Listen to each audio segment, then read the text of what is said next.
fuck the land that we in. I'm wise as animal chin. I'm from Korea, never was a fan of the Kims, and I'm all about expanding my wins, so no undercard. Korean Sean P. Ball like last name Rucker Park. 40 days, 40 nights, 40 flavors. Normandy, storm the beat. Hey Zeus, no Lord and Savior. Stories till my end. Good morning, everybody. Happy Tuesday. Hope everybody's going to have a good day. If you're not, I don't want to hear about it. So have a good day. This podcast is brought to you by Hartford Denim Company, aka Hardenco, and is a manufacturer of the strongest clothes available. We at Hardenco stand by that statement by backing all of our products with free repairs for the life of the garment. Made using only the highest quality materials, everything we produce is cut and sewn in our shop in Hartford, Connecticut. We also specialize in the production of commercial aprons for, but not limited to, the restaurant, bar, and woodworking industries. Please see www.hardenco.com for more information. That's HARDENCO.com for more information. 236 Hamilton Street. Mention this ad and you will get 10% off of your order. That's 236 Hamilton Street, Hartford, Connecticut. This episode of the podcast is also brought to you by DeMichele's Barbershop and Emporium, located at 6 Kirby Road in Cromwell, Connecticut, exit 21 off of I-91. DeMichele specializes in all types of men's haircuts and hot shaves. Services are available by appointment only, which can be made conveniently online at DeMichelesBarbershop.com. That's DIMICHELES barbershop.com, or by calling 860-502-3540. Gift cards are available in any denomination, and they also offer my personal favorite, their own water-soluble pomade. So go get a fresh cut, a clean shave, and an awesome product, and tell them Ben sent you. DeMichele's Barbershop and Emporium, responsible barbering. Remember, Eli will take your appointments online, and if you want to get a walk-in, go see Brandon. He's a nice guy. Tiny Acre Farm is a micro farm tucked away in the quiet corner of Woodstock, Connecticut, specializing in microgreens, salad greens, edible blooms, and cut flowers for restaurants and specialty markets. We are a rural farm practicing urban farming techniques to bring you the highest quality hand-tended produce to some of the best restaurants in Connecticut and Massachusetts. We work with dozens of restaurants, cafes, retailers across Boston, Worcester, Eastern, and Central Connecticut.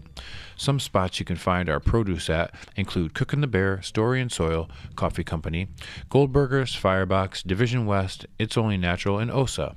So if you're a chef or a local retailer interested in using or carrying Tiny Acre produce, contact Matt or email him at tinyacrebigoak@gmail.com or hit us up on social media at Tiny Acre Farm. Mention this ad and get 10% off your first order, and that includes edible blooms, greens, or skincare line. Today, I have a very nice man by the name of Joel Gargano from the restaurant Grano Arso that just opened 1 month ago in the quiet village of Chester. This man is a pasta master. He shares some little family secrets with us and shares some of his favorite tales of yarn. He also has a loose affiliation with the Connecticut hardcore scene. Well, it's an actual affiliation. It's not loose. I shouldn't say that. I shouldn't take anything away from him. He's a really nice guy. He was in a couple bands. He tells about what he likes, what he doesn't like. We talk about,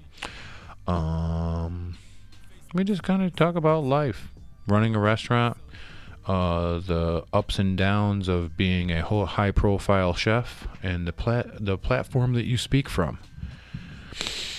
Is that good? Okay. Ladies and gentlemen, without further ado, I will give you Joel Gargano. I break bread, break bread, break bread, break bread, break bread, break bread, I break bread, break bread, break bread, break bread, break bread, I break bread, break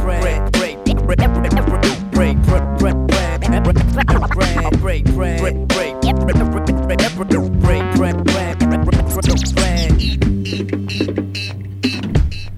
Ladies and gentlemen, today I have Chef Joel Gargano from Grano Arso in Chester, Connecticut. Hello, Joel. What's up, Ben? How are you doing? I'm doing fantastic. All right, we cut it short for a second because we were telling a lot of stories that should have been recorded, and I'm going to tell one right now. So you were on Better Connecticut. Yeah, last week, yeah. Okay. And And that's Scott Haney's show, right? It sure is. All right, so Do you have a Scott Haney story? I do have a Scott Haney story. Everyone's got one of those. I actually saw him at Division West when they opened up a few weeks back, or like a couple months back. But back before, God, this must have been. I quit Trader Joe's in 2012. I worked there from 2007 to 2012. Somewhere around the start or the middle of that, I wasn't into any sort of like food. Like I knew about good food, but I wasn't like in doing what I do now. And I was stocking the tortilla chips that are like facing the front of the store. And he was there, and he's going through the line. He's talking to the cashier, and he looks over at me, and I can hear him say, "Who's that?" And the cashier goes, "That's Ben." And I hear him say, "What's his last name? Dover." So Scott Haney, I am going to bring you down, you sexual predator, you. No, if Scott Haney's listening, I actually do really like him. Do you think he listens? I don't think he listens. Okay. All right. I don't. He's on another tier of, Well, as I was leaving, I made sure to get a signed autograph from my dad. Does your dad really love him? Signed, like, picture, like, headshot. Okay. He's a personality. Like, in the realm of, like, Hartford celebrity, I'd like to think of myself as, like, a D-list celebrity. He's a B. Do you think he's always in character? I think that's how he is all the time. I think so too. I've been out eating where like I've seen him and like that's him. He's not in character. That's who you get. Right. That's the guy you get. Because I met Scott Haney for the first time last week while he had a unicorn stuffed animal between his legs. Really? Yeah.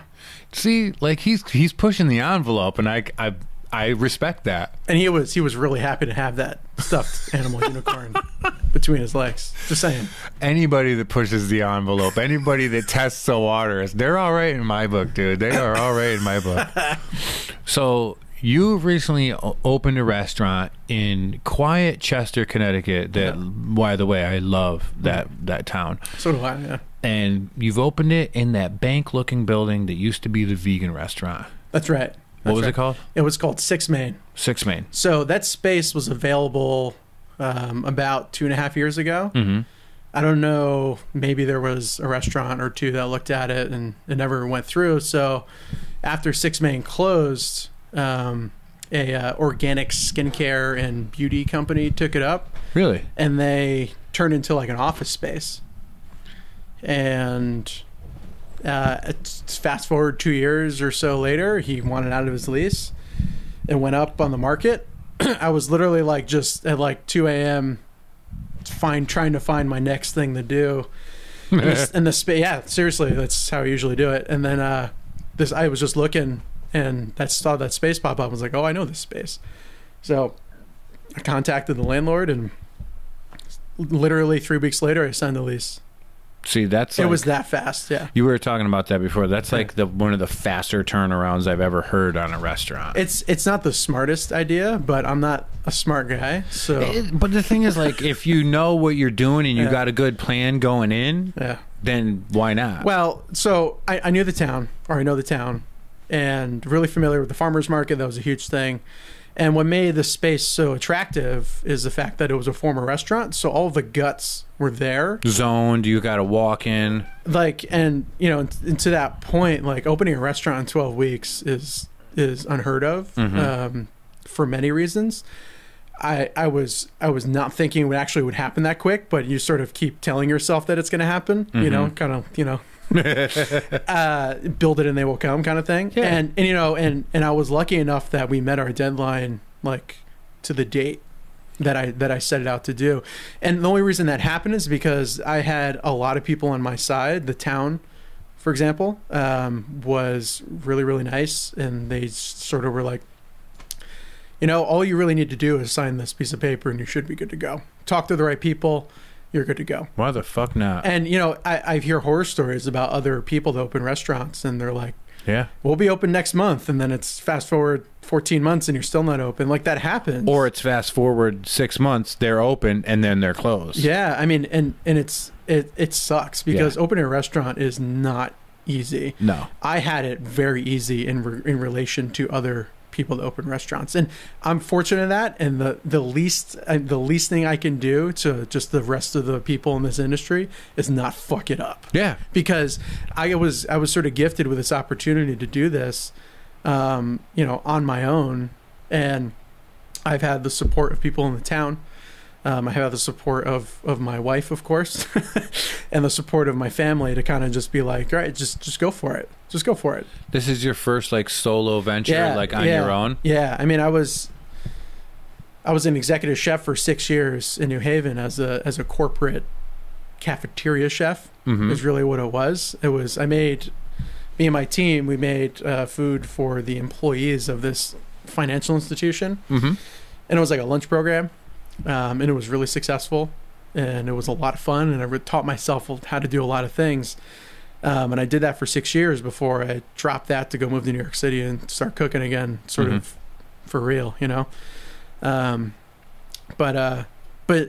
like, I sort of formed my style of cuisine, I guess, in that time, because I was cooking whatever I wanted, even though it was for lunch.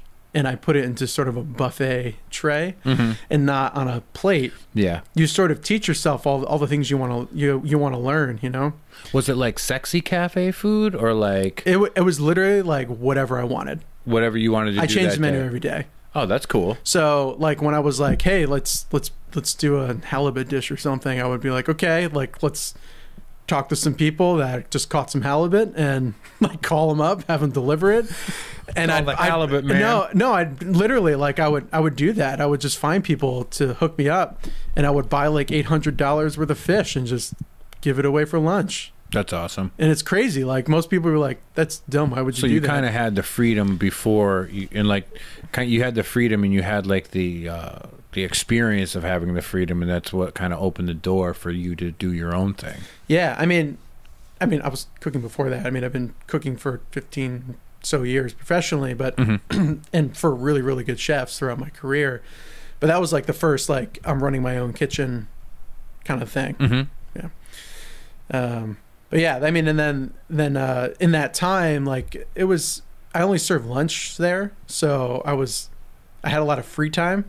Like, yeah, that's kind of strange. And like, when I say that, like, I worked 40 plus hours a week there, but you're not doing it. Yeah. For a chef, that's like, you have free time if you're only working 40 hours a week. Did your day end at like 2 or something? Like 3 or 4. So like, towards the end of the week, I would go and work for other people and work for my friends, or work here and work there. So that's how I hooked up with Tyler at Millwrights, and I worked there for a year and a half or so. Oh, okay. On the weekends. How long ago? 2013, 14, 15-ish. Okay. It was about a year after they opened. I started working there. Okay. And I worked there like Friday, Saturday nights, and that's how I met, my best friends all at that restaurant. And, made a lot of good connections through them, and him and AJ, and have been super supportive of opening up Grana Arso. I love AJ. Because I love both those guys. I could just text them questions about like fucking payroll or some stupid shit, and they'll give you good guidance, advice, because those dudes are masters. Yeah, like those, as far as like Connecticut restaurant touring goes, those dudes like are like they're like the fucking Miami Heat. Like that's good. They're fucking great. But yeah, man, like, I'll tell you, like, all right, hold on, let me take a little gander at this. Oh, what do we got here? If you're curious what's happening, Ben's reading the menu right now. What is that? MIS? How we say that? That's mistakanza. Okay. That's a fancy word for greens with some cheese in it. Yeah. Well, we put some cheese in it. Yeah. Oh, you got a fucking bolognese. We do. My fucking girlfriend will be there tonight. We call it bolo. That bitch is addicted to bolognese. Okay. Let me ask you this. Define bolognese when we rent. Like, to explain what bolognese is. I've seen bolognese done with different cuts of pasta. Okay. But it's in my experience, it's not a totally red sauce. It's not totally red. There's either some sort of like milk in it to give it a little bit of the pinkness, and it's some sort of meat, and then pasta. That's all I really think it is like a fancy word for meat sauce pasta. Yeah. So, right, you know, and I know I'm wrong, so tell me what's going on. No, you're not wrong. You're not wrong. I'm not? No, I mean you're speaking in the right area. So it's just that like when people, including myself, because I grew up in an Italian American family, you know what I mean? So when people try to experience Italian cooking, you know, you have these like two sides of the thing where like people get really fucking passionate about what is supposed to be what. Yeah. Right. So you get people, from my experience, not just at Gran Arso, but like just in general, like some people have a really strong opinion of what most dishes are. Mm-hmm. This is not bolognese. You know, sometimes you hear that and you're kind of like, well, it's how we do bolognese. It's your bolognese. But at the same time, like it's also, we prepare bolognese sauce in a very traditional manner, which is less tomato products and more meat, you know, and vegetables. So yeah, I mean, like, yeah, that's why I ask you, because I like to get people's opinions on it. It doesn't make you right, doesn't make me right or wrong or whatever. I was on the right track. You were definitely on the right track. You got a nice fucking gnocchi up there. You know what's your favorite cut of pasta? Don't ask me that. Come on. You're a pasta master, so I want to ask you what's going on. Like, as far I'm going to ask you what your favorite cut, as far as like just pasta. Then I'm going to ask you what your favorite kind of pocketed pasta is. Oh, like a ravioli? Mine is agnolotti. You know, a lot of people's are, because that is a very easy sort of, from a restaurant kind of world kind of thing. Like, it's a very quick and easy ravioli to produce. And everybody sees it on a menu and they go crazy because they think it's some fucking hard, like crazy rich thing to do. And I see it, I'm just like, that's a fucking awesome ravioli that's a little longer, filled with whatever the fuck you want. Yeah. I love fucking that shit. That's my favorite. I love gnocchi. I love any sort of solid pasta, orecchiette, like anything. Don't get me wrong, I'll eat some strand pasta or some weird cut, but if it's a little nugget like cavatelli and stuff like that, that's my favorite. Those sort of like dumpling style sort of little dudes. Yeah, like the texture. So I mean, there's a few ways you can go about it. Like, what we do at the restaurant is we have some really nice and like imported Italian pasta making equipment. Not just like the chitarra, which is that guitar string contraption that you push the dough through to make spaghetti. But we have like machinery, like they're tabletop machines. We're not like fucking that baller, but we have a pasta extruder. So extruded pastas will get you a texture that you can't get like making by hand. It's like impossible. Yeah. So those machines, like when you go to the grocery store and you buy extruded pasta shapes like rigatoni or like spaghetti or fusilli, things like this, they're sent through a machine, it's almost like a meat grinder. Yeah, and then that little thing comes around and clips. That's exactly it. Yeah. So those things are not cheap, but since it's sort of like what drives my restaurant, like it was a worthy investment. You make it all in house though. Every bit of it. So who cares how the fuck you make it or the volume in which you do? Right. Who cares? But here's awesome. But what makes it kind of, we produce all the pasta we produce in house is what they call pasta integrale, which means we do whole grain pasta. All of it is. So a lot of people don't do that either, because number one, like it's kind of hard to work with. But we go a little bit of a step further and we actually mill the grain for that pasta in house. Is it a little more hearty? Yeah. So number one, it gives a different texture, but number two, I think it gives it a much better flavor. But more so, like, we do it because we want to support local grain growers in Connecticut and greater New England. Oh, cool. Yeah. So grain is such like an underutilized local product. Nowadays, yeah. So a lot of people will get corn. Like, there's a lot of people that grow corn and dry it in Connecticut. But there's a few people that grow grain, like wheat varieties around the area, and they do a really fucking good job. Like a really good job. Remember back in the day, like when that's all this nation had, like when we first came here, and like people weren't growing anything but like wheat and corn and shit like that. Now I gotta fucking look at my schedule because I gotta come down there. Polpette? That's just Italian for meatball. But what you got in these meatballs looks very appetizing to me. Yeah, we have a few things on the menu that are sort of like Italian American, you know. You got a nice fucking salumi board. Yeah. So we support our this really cool company out of Rentham, Mass, called New England Charcuterie, and they do a fantastic fucking job. I know that company. Yeah. They do all kinds of cool shit. They do a ton of cool shit. Yep. So we're gonna do that, and we're gonna start our house curing very soon. I was gonna ask you. You're gonna figure out. It trying takes to do a while. Yeah, It's a science, dude. It's a real science. But we're actually gonna cure meat in our bank vault. Like it's in our restaurant's in a bank, I was gonna ask you. so the vault is still there. Yeah, if the vault's still there, that'd be cool. So we're gonna like hide it in the vault. Get it down to a certain temperature. No, but that's the thing. It's so consistent because there's fucking surrounded by concrete Yeah, and like stone. that's awesome. Yeah, And you got a very nice wine selection. yeah, Orange. yeah. Orange wine. Have you had it? Oh, you don't This drink. is the first I've ever heard of an orange wine. Yeah, it's a thing. Explain this to me. So We're not talking about like rosé. we're not talking about It's rosé. totally different. Yeah, well, it's a little different. So there's a few companies that import or acquire orange wine into their like portfolios.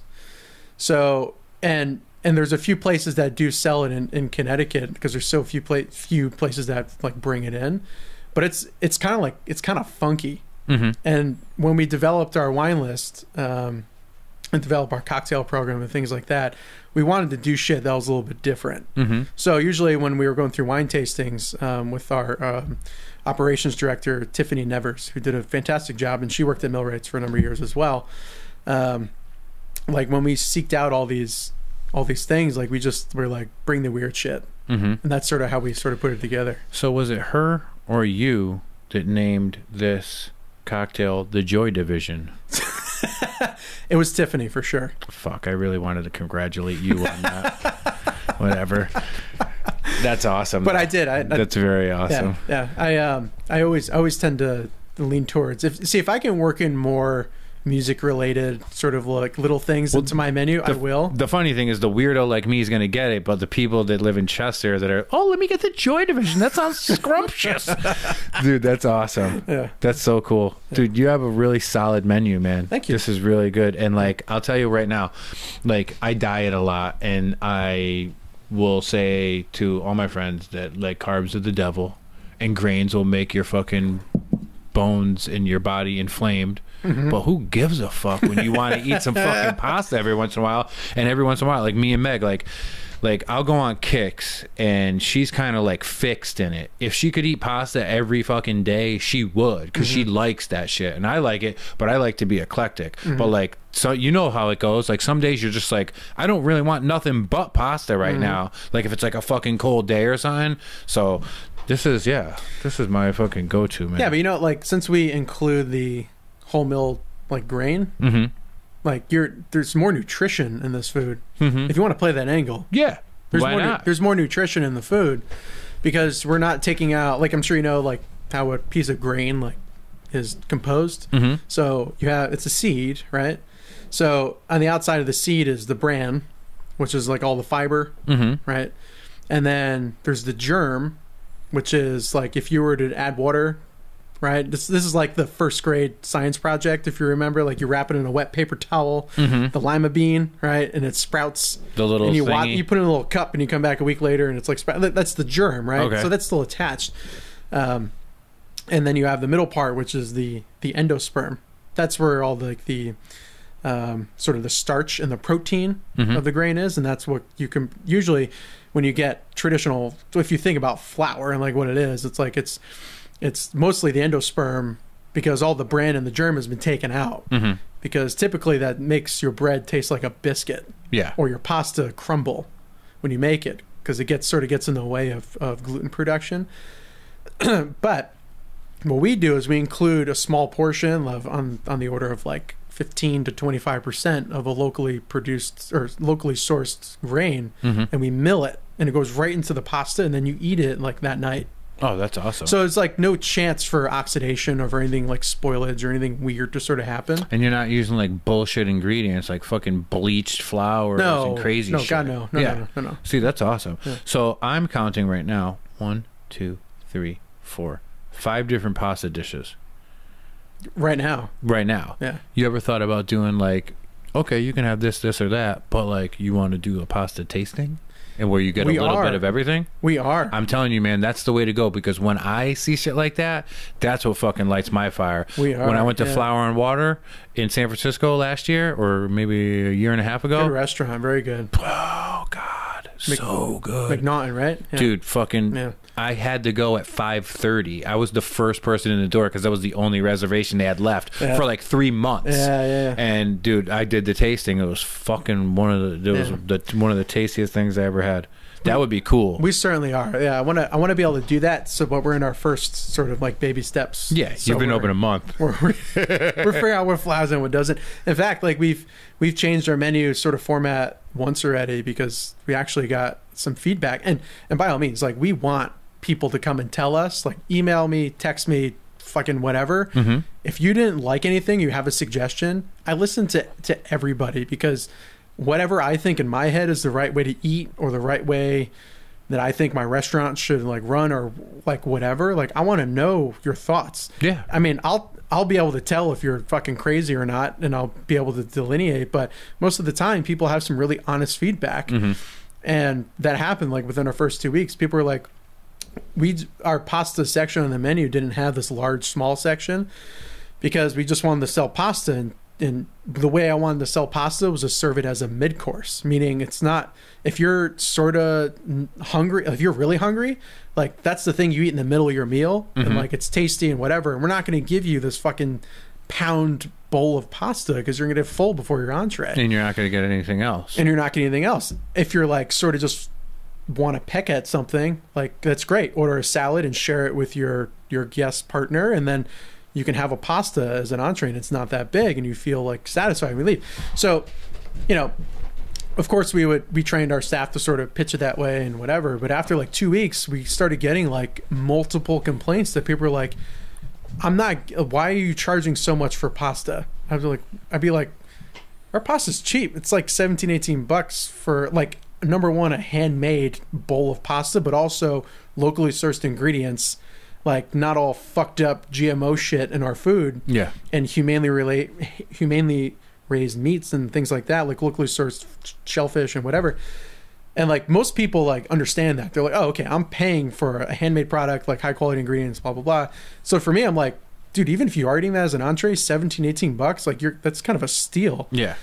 So anyway, people would still relate pasta to your sort of Italian American, you know, Godfather style, you know, like whatever. Because that shit's cheap. Shit's cheap, and you're just buying like whatever bullshit, as my mother would call it, macaroni. Yep. You know, and you're so would mine. and you're sort of just like putting the shit together and calling it a day, and you're gonna make fucking bank on a pasta, even though you're charging $10 for it, whatever. So what we had to do was we had to adjust after 2 weeks and be like, you know what? I don't care how I want to eat pasta. This is what people want. Like if they want to order a small pasta, we're gonna call it smaller pasta. Mm-hmm. If people want to order our bolognese is a fucking huge ass portion of bolognese, dude. So like that's how we figured out sort of how to pitch it, and I haven't heard any complaints, only positive feedback from doing that after 3 weeks. Well, you're going to get one of two different kind of people in the door. You're going to get somebody that sees that menu that knows good pasta that's going to come just to try the pasta and not complain. And then you're going to get fucking Mabel and Roy from down the fucking street. They're like, I want spaghetti tonight. And they're going to come in and be like, oh, that was so expensive. And it's just like, you ain't coming, it ain't fucking Skyline chili, motherfucker. Like, you're coming in to get like a really nice made bowl of like awesome pasta. Right. So, but those people that do come in and they don't have like the right mindset, or they don't really understand what we're doing, like I want to be able to accommodate. Like, yeah, I'll make you whatever you want. It's cool. I'll make you whatever you want. It's really not a big deal. The best chefs I see would take that fucking lady and turn her into the person that knows about good pasta. Mm-hmm. Like she walks in wanting that fucking bullshit spaghetti and leaves knowing about all this other shit, and she tried something that night that she liked, and then boom, you got a customer right there that's going to come back. Mm-hmm. And a lot of people don't take the time to like make that relationship. Right. And you as like a younger dude with a brand new restaurant, I see you trying to do some shit like that. As far as like some older guy that's set in his ways, it's like opening his third restaurant, doesn't really give a fuck who's coming in the door. No. Yeah, I look at stuff like that. You know. Yeah, what but I mean that's just it's sort of like reality. It's Yeah. like you're not just like there's two sides of this kind of thing, right? Like I'm a younger chef. I'm 33 years old. Like I'm cooking the food I want to cook in my restaurant, right? Mm-hmm. And maybe there are other people that sort of really stand their ground about what they want to do, and if you don't like it, they say get the fuck out, or they like raise hell about it and they don't care. Like to me that's irresponsible because you're feeding people, right? You're not doing like there's a part of me that cooks because I want to cook. There's all this other part. There's this whole other side to me that I'm cooking for other people because I like to cook for other people. Mm-hmm. So and the same thing goes for like the front of house. Like all the people that work for this restaurant and work for me and my wife, like they generally like serving people. Like they like the job because they support the restaurant, they support the food, and then they just want to make sure that you have a good time when you come to eat. So there's a whole other side to it. Like it's not just cooking what I want to cook. I'm just fortunate that I get to cook the way I want to cook. And if you come into my restaurant and you're like, hey, you know what? I don't really like any of these pastas on the menu. Can I just have a bowl of spaghetti and marinara sauce? I'd be like, fuck yeah, you can. Yeah. No problem. Because I want you to come back and I want you to leave here happy and tell people you gave me what I wanted. Yeah. Yeah. Yeah, but at the same time, like you know, or there's certain things on the menu that are a little bit more meaty than others. Mm-hmm. But if you're a vegetarian or if you're vegan, like I will make you whatever you want. Or I'll figure it out. Just come and be like, dude, I don't like any of these pastas, and I'll say, okay, I'm gonna figure it out. I'm gonna make sure you like it, and that's not coming from like I just want your money. Like that's not. It doesn't have anything to do with that. It has to do with winning that person over. I want you to be happy. Yeah, like I want you to enjoy it. And like we said, because there's people that would be like, no, that's dumb. Yeah. That's stupid. No, that's a terrible mentality. And they're out there. That's what's scary. I know. Well, that's a fucking awesome attitude to go into it, man. And I really applaud you because opening a fucking restaurant is it's an involved and scary thing. You know what I mean? It's hard, dude. It's very hard. It's fucking hard. Like, so I'm a fucking idiot because and I'm stubborn. And that's just who I am, like whatever. I come from a very hardworking family. All of my whole family is business owners, all of us. I grew up in the industry. My parents own a bakery. My brother owns a popular brewery in Connecticut. Like we're all hardworking people. Like working, I don't know. Like if I worked like 30 hours a week or 40 hours a week, like I wouldn't know what the fuck to do with myself. Yeah. So like 80 hours a week, 90 hours a week, that doesn't feel like work. That's just living. That's what you do. That's just in that what time. I do. Yeah. That's what you do. So, you know, and I have to learn how to like retract a little bit and sort of become, I guess, more human and less of a like. It's called self-care. Self-care. That's what my industry is all about. Self-care. So my wife is now going to use that term. So thank you very much. Yeah. You guys. Where's your self-care? Yeah. What do you do? My fiance says it the other day. We have to do more self-care. The other day I was really freaking out about something. She goes, what did I tell you? What comes in this house first? Self-care. We're going to yoga. We're going to get a nice meal.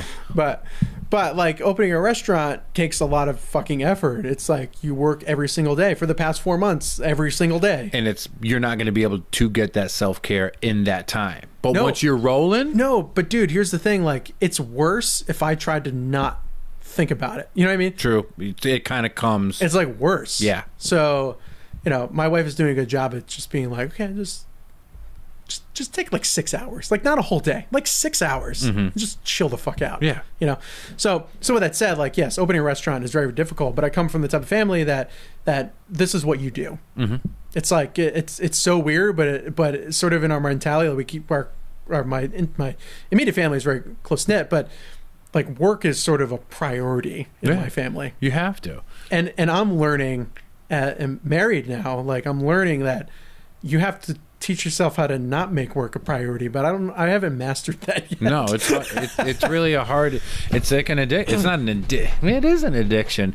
It's not like you're addicted to like going and going and going. But if that's what you've known for years, it's hard to break the cycle. You know what I mean? Yeah. Do you have any kids? No, not yet. Right. Yeah. We're almost there. That'll probably change your hours a little bit. 100%, dude, 100% it will. And I'm like looking forward to that part of my life. But my wife and I decided like, hey, like we've adopted this child first called a restaurant. Yep. And then we'll see how that child turns out. And then we'll base our real child off that. That's what we're doing right now. It's called a dog. Oh, yeah. Keep the dog alive for 2 years. We're good. And then we could try a real baby. That's the priority, keeping the dog alive. Yeah, just keep him happy, keep him alive, keep him fed, make sure he doesn't shit in the house. And then if we could do that. I mean, I could barely figure that out for myself. So on the way up here, you were telling me that you have a loose affiliation with some hardcore friends from back in the day that we both know. Yeah. So I feel like I met you about, I think it was 04, 05 at one of my band practices. I could be completely wrong. But if it was 04 and 05, I was definitely off the rails. I probably sniffed coke in your bathroom and or heroin. Or I went through your medicine cabinet and found some goodies. So you were in a band with me here. Yeah. And was Chris in the band? Colonial Chris? Yeah, yeah. So it was you, Chris, me here, and who else? And Marco. And Marco. And this was before or after what the fuck was I just said the name one. Our Final Say? Our Final Say. It was during. It was during. Yeah. And it was called? It was called The Done. The Done. Yeah. See, now I vaguely remember this. Okay. Because I was in a band with all them briefly. I was in a couple different weird bands with them playing shitty bass. And but you did play a show. Like 2, I think. Okay. Yeah. All right. It was like summer 05 or around fall 05 or something like that. And it was fun. Like I think I moved back to Providence or something that you know fall. what, dude? I might have just missed you because I went to rehab in April of 05. Okay. Yeah. But like I was definitely hanging out before that. Like I was definitely like I hung out with me here all the time. Yeah. Yeah, we would go to shows and fucking go crazy and fucking going to That was such a good musical period for me. So I was a bit of a late bloomer to Connecticut punk rock and hardcore, meaning I was like 17. I guess that makes me a late bloomer to. Well, you weren't a late bloomer. It wasn't your fault you were a late bloomer. You were just like, I started attending hardcore shows in about 93, 94, and there was like dudes that were, there was a blooming hardcore scene years before that, but it wasn't too much earlier than that. You know what I mean? Like shit wasn't going on for long. Yeah. So I was like in high school I was really into like the Deftones. Yeah. So I was into like heavy, so was I. Like heavy sort of accessible music, I guess you can call it. Yeah. So almost mainstream. Yeah. So not so much Limp Bizkit. No. Because those bands toured together. They did. And dudes were bummed because they just wanted to go see the Deftones, who were awesome at the time, but they had to fucking deal with all the Limp Bizkit fans. Well, I'll tell you what. The first and only time I saw the Deftones in 99 or 2000 was their White Pony tour. And they toured with Taproot. Yep. And Incubus. Yeah. Horrible. So correct. However, when you're 15 years old, you don't give a fuck. You're like, this music's heavy or whatever. Yeah, and I'll sit through this to see the band I want to see. Exactly. So, but it was a good time. I'm pretty sure Chino threw his guitar into the crowd and could have probably decapitated somebody. Somebody got a nice little. They ripped it apart. I bet. I'm sure. Not one person left with that guitar. Yeah. It was probably broken up in about 12 pieces. Probably. My first my first concert I ever went to was Milli Vanilli at Lake Compounds. Nice. With what my year was parents. That? I was probably 12. Milli Vanilli. So 90 maybe. Wow. But then the first time I went off on my own and got dropped off for an actual concert was Green Day at the Sting. Okay. But it was cool because they played with Only Living Witness, who today is their music is sought after by hardcore dudes. They were a weird California post rock band. Pre-Dookie Green Day. This was Dookie. This was Dookie Green Day. that album. Okay. Because it was they were blowing up and then they went on tour with them, and then everything after that was just mainstream and like fucking radio shit. Right. But like I remember I had a fucking Only Living Witness like full size bumper sticker. It was neon green and black, and I put it on my mother's car. She never took it off. It was just really weird. But and then like after that, like I went to like a Madball show, and then it just took. You know, off I from still there. have not seen Madball live. And I know they play like probably every 2 minutes everywhere. It's not like it used to be. No. I saw them. Well, the thing is, like, it depends where you see them. If you go see Madball in like the Lower East Side of New York, you can see Madball in the Lower East Side of New York in 20 years. It'll still be cool. But like, I saw them in San Francisco at a small bar, probably about 4 years ago, and it was just they were just on tour and they were playing this bar. And I think they were playing with Terror. I can't remember. But they would play their old songs, and dudes are losing it because those are what people know. And then they play a new song off like a new album nobody really knew. And like everybody would stand there, and in between, like the song would end, and Freddie would grab the mic and he'd go, huh, they actually really like that one in Europe. And I'm just standing there like, damn, this is crazy. And then they'd be like, set it off, and it just like the whole place erupts, and it's just like, it's a weird, like, I bet you Hatebreed does the same thing. Like, True. You can't, like, I bet you the other night when they played at Toads, That was the other night? Yeah, they didn't play a bunch of new shit that like those it was Empty Promises or whatever tour or whatever it was, or show, whatever it was. You know that they played all those old hits and maybe a couple, you know, newer songs just to do it. Maybe they didn't even do that. I bet you they played all old shit, because I saw a video and people were going off, and like, you don't really go off like that for like new Hatebreed songs. Connecticut people from where they're from don't like really go off like that. That's a good point. I remember, of course, seeing Hatebreed when I was a teenager was always fun too. Oh yeah. But I think the first like Connecticut hardcore experience was in 2001 at Hanover House, and I was scared out of my mind. Awesome place. So awesome venue. I could still smell the carpet. Dude, I can still taste the cheese fries, the disco fries. Was it like a biker bar or something next door, like whatever it was? It was a Diablo bar, and we knew all of them at like 18. It was awesome. We used to go there, watch the shows, and then go into the bar side. No one would say a goddamn word. The lady would make us chili cheese fries. We'd get these things called Dr. Peppers. You know what that is? You get a pint of beer and a shot glass of amaretto. You drop the shot glass in it and you guzzle the whole thing, and it tastes exactly like Dr. Pepper. And then one day I grew out of that, and I was like, can you make me something cool? Like a cocktail, and she made me something called a Red Carlton, and I don't know. I guarantee you, she made it up on the spot. Tasted like total shit. It was fucking so funny. But dude, I just remember having some of the best times of my life in that goddamn building. That was fun. I picked up a lot of demos and a lot of flyers, and oh hell yeah, and really like dug into it, and you sort of catch the bug. And at the same time, you don't know anybody, but you feel at home for some reason. The bike exchange is where all that happened for me. Like, I had already know, like, the bike exchange was on its way out, and then the Hanover House like started taking over, and I think Jamie booked both places. Oh, did he? And then just like, it was a whole new like you got turned onto a whole new wave of new people. Yeah, but it was this weird like sort of like eclectic show thing that was happening. Like you would see like dudes fucking like losing their shit wearing a Juliana Theory t-shirt. And you're totally. You're like, I don't get it. Yeah, but at the same time, you're like, oh, I get it. You could go see like 10 Yard Fight, Converge, Hatebreed, and then like a bunch of weird like youth crew bands, and then one band like Coalesce, where the dude's like playing guitar with his feet, with his shirt off, rolling around on the ground, and it's like everybody knew everybody, and that's what made Connecticut hardcore cool. Because if you grew up somewhere in like New York, or if you grew up in like Southern California, all those bands were from like the same cloth.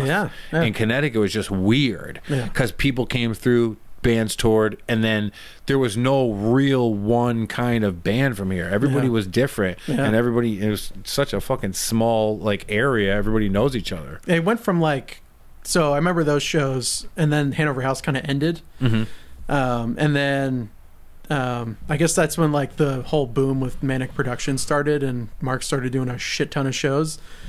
And majority of them were like Indian hardcore. So I like whatever, since it was Southern Connecticut mostly, like it was sort of just proximity wise. So I would attend a lot of those. And then the sort of With Honors and Verses and Have Hearts came along, and a lot of the B9 bands, and I really attached to that and did a short stint of Straight Edge and then quickly ended that after about 2 years.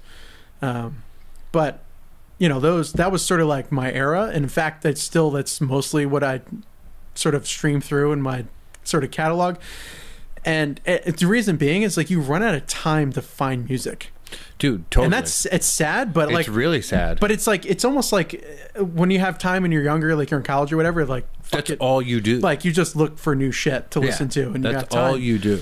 But now it's like I know it's not hard to look for new music because Spotify and fuck whatever and Bandcamp, like you can just look that shit up in 2 seconds. But I literally don't have the time. And when I just want to drive to work or like I'm just listening to music in the kitchen or something, I'm just putting in something I already know. Yeah. And that's just, I guess that's like evolution or becoming older or whatever. It's weird trying to do work and listen to music you've never heard before because you want to like listen to take it in. You know what I mean? Yeah, I do the same thing, dude. I fucking listened to like a Vision of Disorder record the other day. If I told anybody I did that, they'd make fun of me. Yeah, with the green little bump. No, that was no, the one before that. Oh, what the fuck was that called? They put out like 5 records, or the last record they put out was fucking awful, whatever that was. Oh yeah, they had 2 good records though. What was it? Imprint and something else. The first one with that green blob thing on it. Yeah, the little what is that, like a dollop? Little green dollop. We used to go crazy for those dudes. Oh yeah, they were cool. Yeah. And then that dude actually started a band called Blood Simple. Oh yeah. And it wasn't that good. Yeah. No. I remember I was following them at that point. The name sounds familiar, but I don't know what the fuck it sounded like. They played at the Webster a couple of years back. I can't remember. Couldn't tell you what happened. But yeah, man, fucking Connecticut hardcore. We always find our way back to it. I don't know how to get away from it. In fact, if there's like a reunion from a band from that era, like I'll find a way to be there. Or I did, at least. I don't know if I could do that now. All the bands that I want to reunite don't do it. And all the bands that reunite are like bands that I don't give a shit about. It's just, I don't know if it says something about me or like what's going on. Like, I want to see a Cornerstone reunion. Oh, yeah. That'll never happen. That'll be great. It would be my dream. So I know you're a little older than me, so I guess like our prime zone might be a little bit off kilter, but yeah, I would love to 7 years older than you. I would love to see like Signs of Hope. Signs of Hope was awesome. Like I would lose my shit to see the guys reunite. Yeah, or even like Ambitions if they like came back together and did like a one night. John Ross. And it's so weird. Like I connected with John Ross a couple months ago because I was consulting on a project sort of up in that area, and he cooks and bakes in this industry. So I reached out to him because he was I don't know if he was looking for work or whatever. Like someone hooked me up with him and I sort of was chatting with him about like cooking in general. And I think that's fucking awesome. Like not only am I like a super fan of every project that John Ross has been in, but at the same time, like that's awesome. Like these people that we know sort of as music related, and we find each other now in the real world. Well, not just that, but in the food world. In the food world, yeah. In the work world, yeah. It's weird, but awesome at the same time. Dude, he's not one of mine. He's not one of my patients, but there's a guy that goes to the clinic that was very embedded in like Connecticut hardcore back in the day, and he's not my patient, but like we know each other very well, and every once in a while I'll see him walking down the hallway and I'll just pull him in my office. We'll talk about Rick to Life. We'll talk about all this shit, dude. I'll pull up like funny shit on my phone and he scream laughs, and then I'll be like, all right man, I'll talk to you later, and like my boss will be like, what were you guys talking about? And I'm like, oh no, we're just having to laugh. Yeah, dude, it's funny. Yeah. Like people, those stories will never change. You'll always be able to go back to them. But yeah, there's so many. We always find our way back to that too on the podcast. They're like weird hardcore stories or childhood debauchery from before you got into hardcore. I always find like I don't care who the fuck I'm talking to. Somebody will tell me like a weird like fucking breaking down fucking grandma's fucking like front door story or like stealing somebody's car story. I've had a pretty mellow sort of career. Where'd you grow up? Brantford. Oh, okay. So I mean, down there wasn't a lot going on. Like the Wham Leg sort of era of the mid 2000s. I was around for a little bit of that. There was a place in Brantford though. There was a place for shows in Brantford, or am I thinking Milford? That beach house shit. That was in Milford. Probably. I'm sorry, yeah. I did go to a goddamn show in Brantford at one point in my life, and I just can't remember where it was. Was it like the Puppet House? There was like in that little village, Stony Creek. They would put on a few shows there once in a while. Maybe.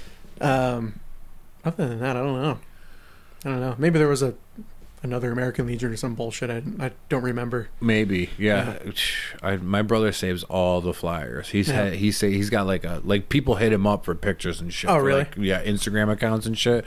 I'll have to sift through them the next time I'm with him. Does he have them like categorized and?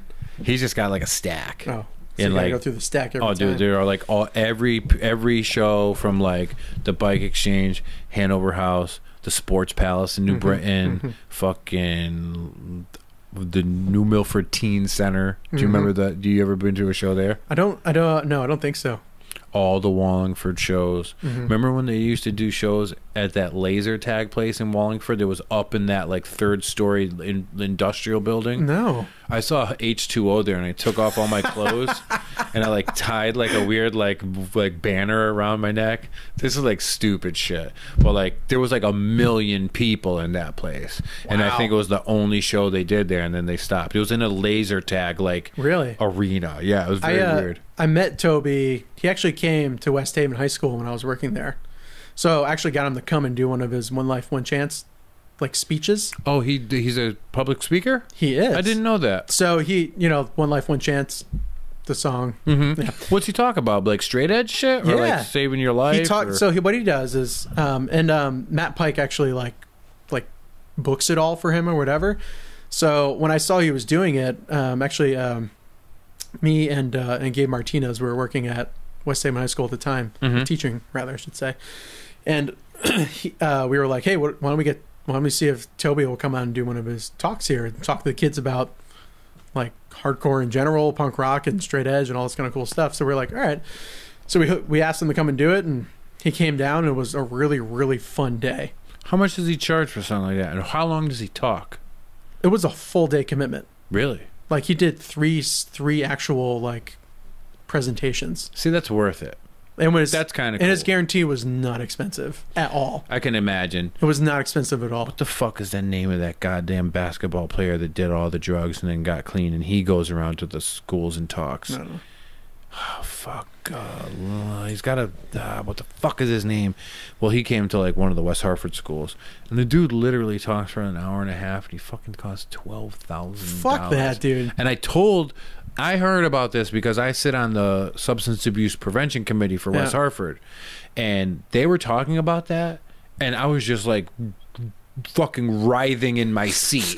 Like, I will fucking spend 2 days there for fucking $500. Like, fuck this guy. I forget his name. God damn it. Yeah, but they do that shit, man. Like so it was a cool experience. Like he came and did like a big auditorium sort of speech for like an hour.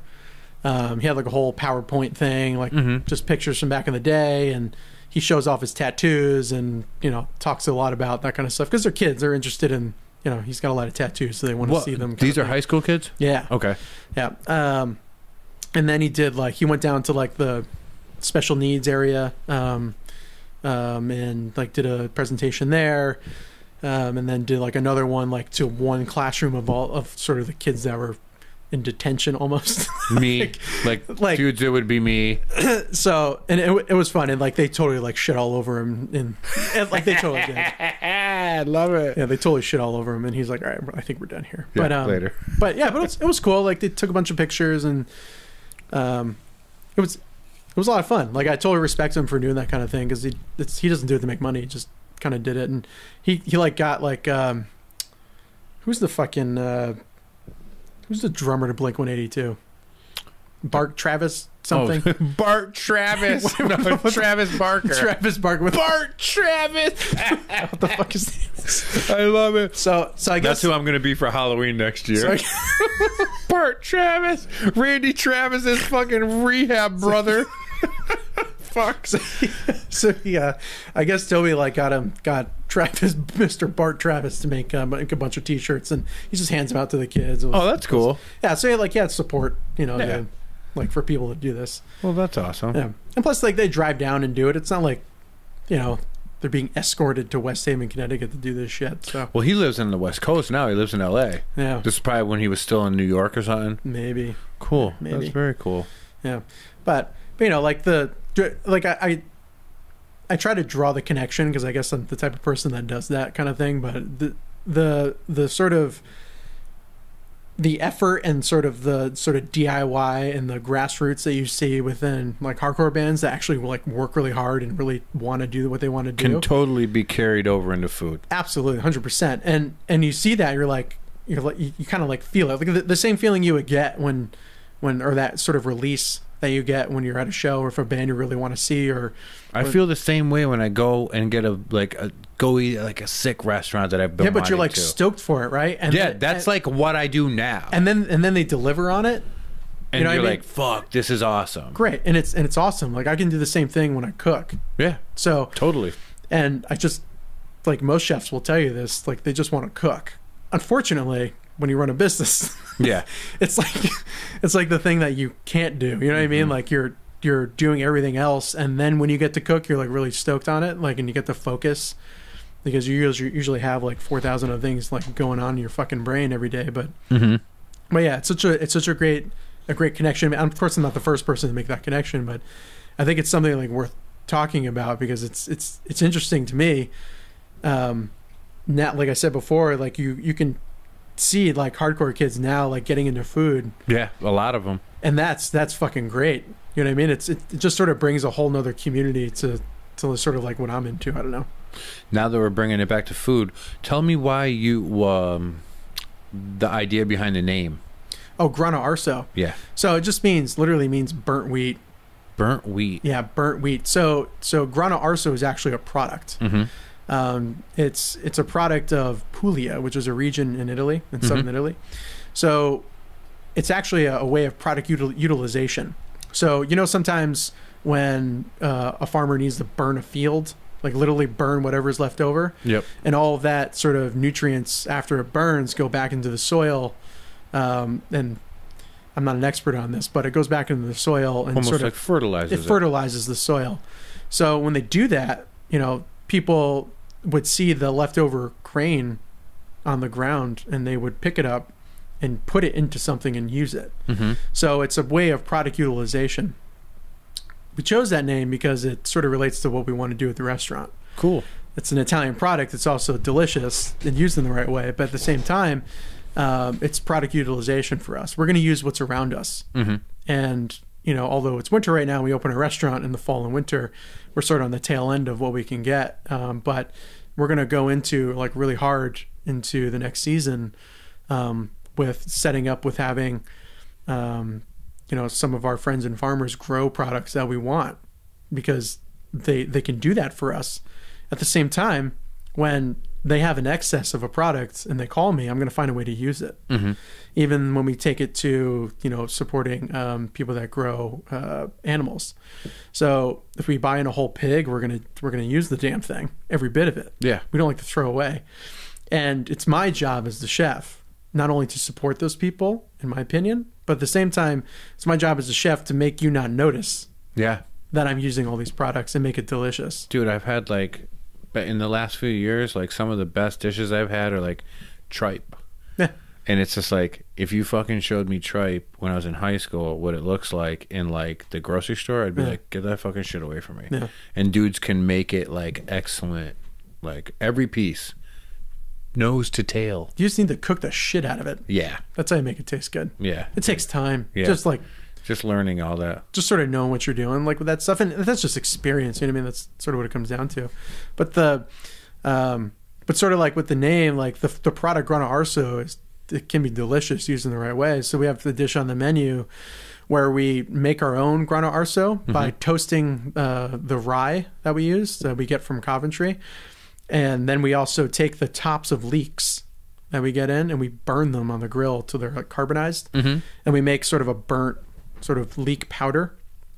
And we incorporate that into the dough so it turns a little bit of a darker color. Oh, that's but awesome. but it adds, like when you eat the pasta, you can't notice any bitter notes, but you can notice there's an extra depth of flavor within the pasta because we've included the toasted grain, which, by the way, every time you toast it and you smell it, it smells straight up like Cheerios. Really? Straight up.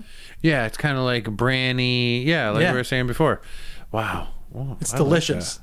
It just makes you want to sit down and eat a bowl of Cheerios. That's awesome. But instead, we're making lamb tagliatelle with it, yeah, which is also delicious. Oh yeah. Yeah. I was gonna say, how often are you gonna change this menu up? Are you gonna We change keep the menu it seasonal or like more we- than that? Like we change the menu a couple times a week. Yeah. So you're gonna go through the seasons and just evolve throughout the year. Yeah, like it's again, it's product. So when Ian at Wellstone Farms is like out of spinach, like I'm taking spinach off the menu because his spinach was really fucking good. Yeah, and So- you don't want And I'm not gonna go buy like conventional spinach for the winter. That doesn't make sense to me. to. So you're gonna utilize what you have, and again, like I said, it's my job to sort of make it taste good and have you enjoy it and not really notice that I'm really trying to find a way to use what's around me. And that's not an approach that all chefs can take because it's not always a sustainable business model for most people. I'm fortunate enough that with pasta, you can sort of sneak things in and use it, and it's delicious. Like there's no like, you're not really hiding it. Sneak is a bad word, I guess, to use, but I'm using the product in a way that you don't really notice, but it's being used. So it doesn't go to waste. It's not going in my garbage can and being shipped to fucking wherever to be burned or buried or sent out to sea, wherever the fuck it goes. We're gonna send these corn husks out to sea. Walk the plank. Yeah, but you could do badass shit. You know what I mean? When you do it right. Like you've been to Blue Hill, right? I've been. Okay, so like like they fucking champion that shit. Yeah. Like they're so good at it, the point where they can take like lobster shells or fucking lamb bones that are Use spent, them on the grill. But they used it like 3 times. Like they made a stock out of it or whatever, and that stock goes into a couple dishes. But then they take the bones and fucking turn them into charcoal, and they grill your fucking lamb chop on it.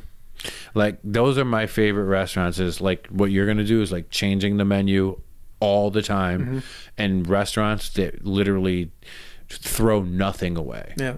Like there was a restaurant up in, I don't think it's changed hands, but there was up in Northampton called 7 Strong Ave, and the kid brought me into the basement and literally like showed me what they do with everything. They don't throw anything away, down to like him powdering all the onion skins and using them for something. And he brought me into like the larder and like the whole the basement, and it was covered, everything, the whole wall. He's like, that's that.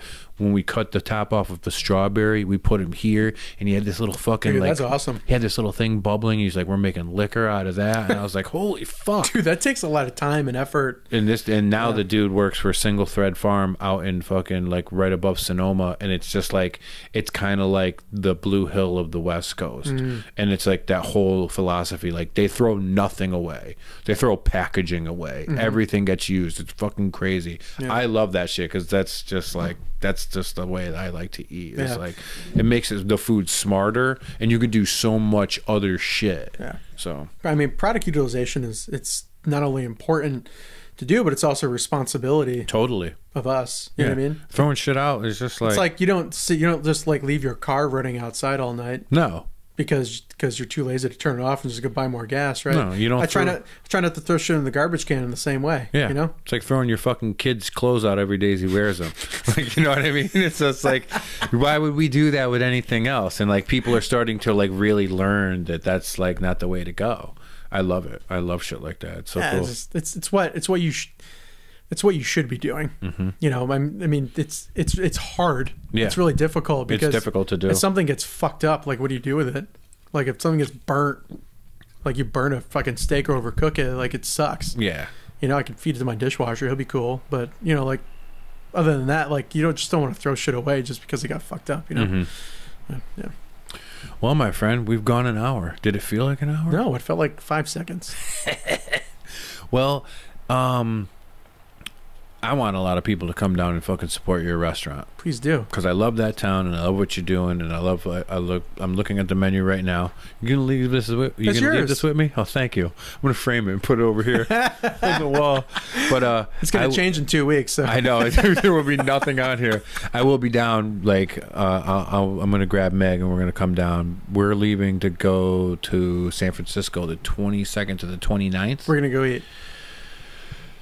My brother has a day where I'm not supposed to make any reservations, so he made us one. He's not telling, but I definitely, if I would like to go back to Flower and Water just so she can go. Yeah. But I'm going to make a reservation at Coxcomb. Oh yeah. I want to go there. Chris Cosentino, cool yep, dude. very cool. Into that whole awful save everything mentality. But also, to your point earlier, also about mental health.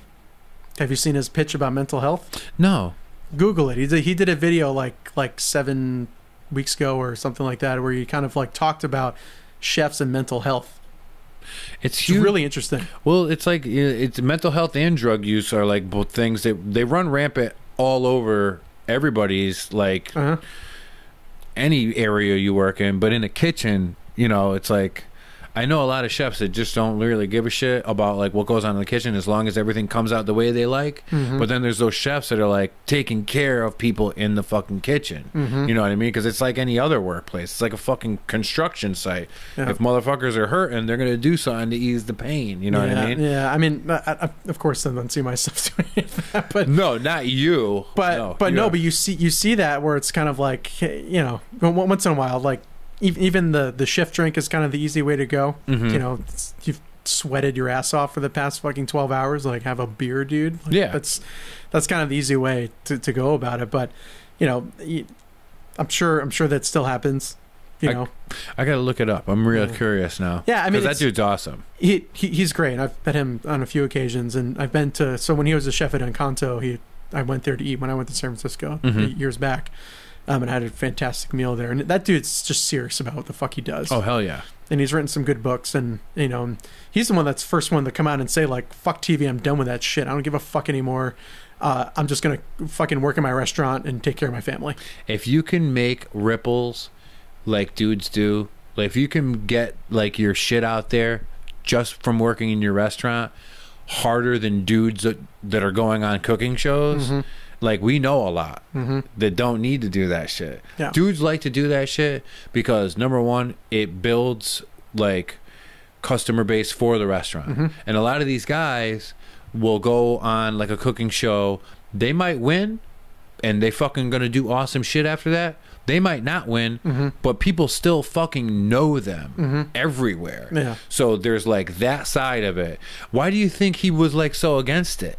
Like, why do you think he was like, fuck that, I don't need that? I don't know. I think he was just probably speaking from a point of honesty. Just wanting to be like, you know. Honestly, so his whole thing about the mental health, I forgot, maybe it was like Chef's Feed or one of those sort of chefy websites. But his point was that he's like admitting that, like, I was a fucking asshole to my staff because I would be yelling at them all the time and I didn't know why. Like, he was like, I don't know if he said bipolar or something. I don't know if it was clinical or not, but you know, he was just saying like I was unbalanced because of my schedule and because of my lifestyle. Yeah. So if you work fucking 16 hours a day and you throw down three or six drinks every single night, and then you get up the next day and you're cranky as fuck because you're hungover, but you got to go to work and you're again. still tired, and things that happen in your day to day that piss you off, like you just become this really unstable person. So I think that was more of his point. So I mean, I think it's very positive to listen to. It wasn't like that was weird kind of video. But I respect the shit out of him for doing that because that's not an easy thing just to come out and do. And in fact, even Sean Brock came out maybe a year ago or within this year talking about alcoholism. Sean Brock is a chef down south. Husk is one of his Charleston. Yep. And he came out and said, like, pretty much said, I need to go sober. You know, we were talking about Matt Jennings earlier, like with weight loss and, you know, having a positive attitude and all this and all that. These are things that, you know, when you do have a platform, right? It does give you, like, that's the thing. Like, somebody could be all right with working in their restaurant and making those waves that way. But some guys have a better, bigger message. and it being like in the public eye, whether it be a cooking show or a book coming out, helps them push that. And we've seen people do it, like fucking, what's his name? Like, there's chefs that will be okay with being chefs, but then there's chefs that blow up into something else past that. I don't know why I'm fucking missing his name right now. Motherfucking No Reservations. Oh, Anthony Bourdain. That dude's not a chef anymore. That No. dude's he's like on another level. Yeah. Like, he's like above, like... And he's the first one to admit he was a fucking kitchen rat. Oh, yeah. Then that's why I love him to death. Total fucking kitchen rat. And then, like, when he wrote the book that he thought no one would read and this and that. And if you read in his later books after Kitchen Confidential, he's like, one day Eric Repair called me up and he, like, asked me to, like, hang out. And he thought that was, like, the coolest thing ever because he just wrote a book about fucking up pretty much in this industry. And we started becoming the chef at Loyal and had more responsibility, and then wrote the book and got clean and all this and all that. You know, he did very well for himself, and his shows are entertaining, and he's a world traveler, and I think he's the person that always speaks his mind about these kind of things. And he's just done really well for himself, and he sort of wished those people the success, and sort of what they do. And he's a cool dude. Because we both know people that have been on cooking shows that are just like, whatever, they just want to go and do it. And then we both know people that have been on cooking shows that are doing it because they want to get to a different level because they're more than that. They got something to say and they want to put it out there. Yeah. Those are the people that I stand behind because they're just like, all right, you can make a fucking awesome dish, but you might go make a fucking speech about fucking mental health or some weird worldly issue one day that opens everybody's fucking eyes even more. You know what I mean? And that puts you more than a chef. Yeah. That's cool, man. I never... Now we're getting fucking deep, bro. Well, it's true. It's true. Neither of us has smoked any pot. Have you seen all these fucking sexual harassment allegations coming out? Dude, did you? I know who Batali today. Batali today, John dude. Besh, yeah. Dude, the picture I saw of him looked like he gained fucking 20 years. He's always been fat and old looking, though. Boo, dude, this picture I saw of him today made him look like Mr. Burns from The Simpsons. Really? Oh my God, it was so bad. And it's just like, you got to think, if you're that big of a star and something like this comes out, you age overnight. You start dying. Dude, that sucks. That sucks. You know what? And it sucks and it's shameful because we all idolize these people. Yeah. You know, when you're a younger chef, you kind of know what you know and what's in front of you, right? So you grow up with the Thomas Kellers and you grow up with people like Mario Batali and later on the younger cooks, literally like David Chang and all these kind of guys. And when you sort of your world comes crashing down on top of you when you hear about these things, you're kind of like, you always respect these people for who they are and with their cuisine. But dude, who really fucking knows? Yeah. Like John Besh, the dude seems like in person, seems like the coolest dude. You know, he gives his money away, has all these charities, all these events. And it turns out in the kitchen, he's fucking like groping his waitresses and shit, which are allegations, by the way. I don't know, whatever. Who knows how bad they are? If he's come out and said, I'm sorry, I did those things, and of course he's admitted to it. Same thing with Mario Batali, did the same thing. You know, I read through that Eater article this morning. It seemed like a lot of them were from like the 90s when he was probably in the kitchen. Yeah, you know? I don't see him doing that like this year. Like, I don't see him rolling up probably to fucking like it's just like Del Posto and just grabbing the fucking maitre d'. No. Like, but you know, with that said, that doesn't like justify your action. Like, there's no way to say like, yeah, it was okay because he was in the kitchen. He was just more of a cutting edge kind of dude back then. Like, no, fuck that. You're being gross. You're gross then. You're gross now. Yeah, you're still, you know. But you know, like you see that happening fucking everywhere. People are coming forward and they're like, this shit needs to stop. And sometimes, okay, in fact, all the time, people need to be put in their place about that shit. Mm-hmm. You know? Totally. So in the kitchen behavior and sort of the culture, anything goes. It's always been that way. It's always been that way. Anything goes. So, you know, we can just talk about whatever the fuck you want to talk about, and no one's there to tell you not to talk about it. Mm-hmm. So, and in the unfortunate circumstance, if someone is not telling you to stop what you're doing, and if it's hurting somebody, or if it's making someone feel uncomfortable and someone doesn't feel like they can say something because the culture says that they can't, that's a problem. Totally. So, you know, that's sort of my 2 cents on that piece, is that this is good that this shit comes out. Yeah.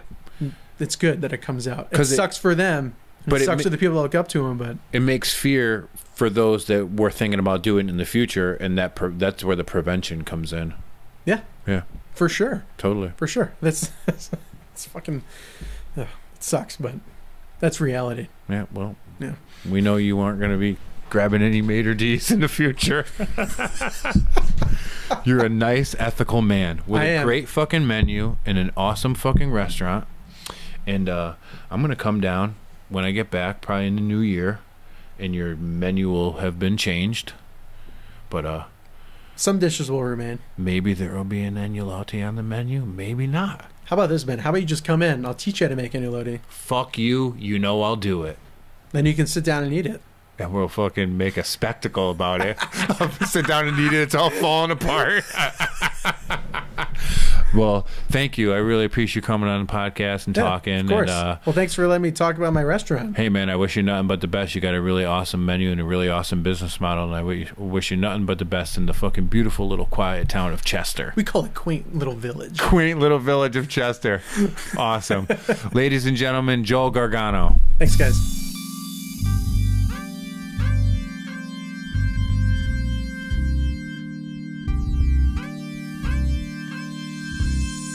Fuck the land that we in, I'm wise as animal chin. I'm from Korea, never was a fan of the Kims, and I'm all about expanding my wins, so no undercard. Korean Sean P. ball like last name Rucker Park. 40 days, 40 nights, 40 flavors. Normandy, storm the beat, Jesus, no Lord and Savior. Stories till my end of days. Norman Mailer Schwarzenegger, free my guy, dear blood, pour out a quarter Jaeger. Some will doubt, some will not care. Some hate, some will not share. Some gonna judge off this bumbleclot hair. It's not new, man. The message, it's a jungle out there.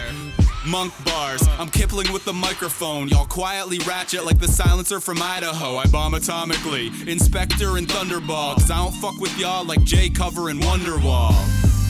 Fuck Oasis. Lamb, Scobie on the beat. Facebook status verse.